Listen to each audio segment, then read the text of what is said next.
నరేంద్ర మోడీ నేతృత్వంలో దేశం శాంతి భద్రతలతో సుభిక్షంగా ఉందని, భవిష్యత్తులో మరింత అభివృద్ధి సాధించేలా శ్రీవారిని ప్రార్థించినట్లు కేంద్ర బొగ్గు గనుల శాఖ మంత్రి జి కిషన్ రెడ్డి పేర్కొన్నారు.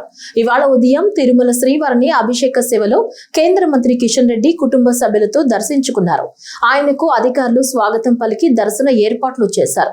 దర్శనానంతరం ఆలయంలోని రంగనాయకుల మండపంలో వేద పండితులు ఆశీర్వచనం పలకగా అధికారులు తీర్థ ప్రసాదాలు అందజేసి శేషవస్త్రంతో సత్కరించారు. ఆలయం వెలుపల ఆయన మీడియాతో మాట్లాడుతూ ప్రస్తుత ఉద్రిక్త పరిస్థితుల్లో ప్రపంచంలో శాంతి నెలకొనాలని కోరారు. రానున్న రోజుల్లో ప్రజలు సుఖశాంతులతో పాడి పంటలతో వర్ధిల్లాలని, దేశ ప్రధాని నరేంద్ర మోడీకి మరింత శక్తిని ప్రసాదించాలని శ్రీవారిని కోరుకున్నట్లు తెలిపారు. తెలుగు నూతన సంవత్సరాది ఉగాది పండుగ సందర్భంగా తిరుమల తిరుపతి దేవస్థానం కలియుగ దైవమైనటువంటి వెంకటేశ్వర స్వామి ఆశీస్సుల కోసం రావడం జరిగింది.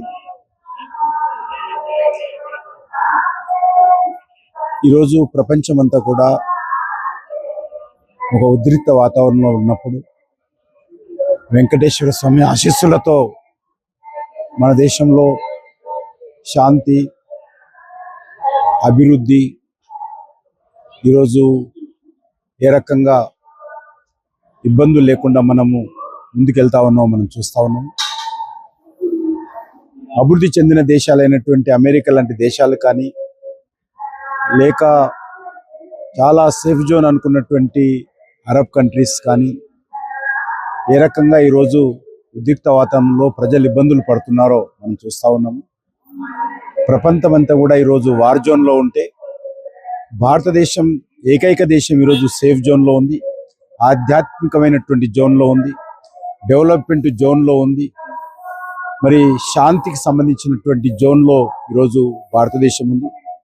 మన ప్రియతమ ప్రధానమంత్రి నరేంద్ర మోడీ గారి నేతృత్వంలో మరి ఏ రకంగా అనేక ఉద్రిక్త వాతావరణం ఉన్నప్పటికీ కూడా మన దేశము 140 కోట్ల మంది ప్రజల సంక్షేమం కోసము కలియుగ దైవమైనటువంటి వెంకటేశ్వర స్వామి ఆశీస్సులతో ఏ రకంగా పరిపాలిస్తున్నారో, ఏ రకంగా సమస్యలను పరిష్కరించుకుంటూ అందరినీ కలుపుకొని ముందుకెళ్తున్నారో మనం చూస్తూ ఉన్నాము.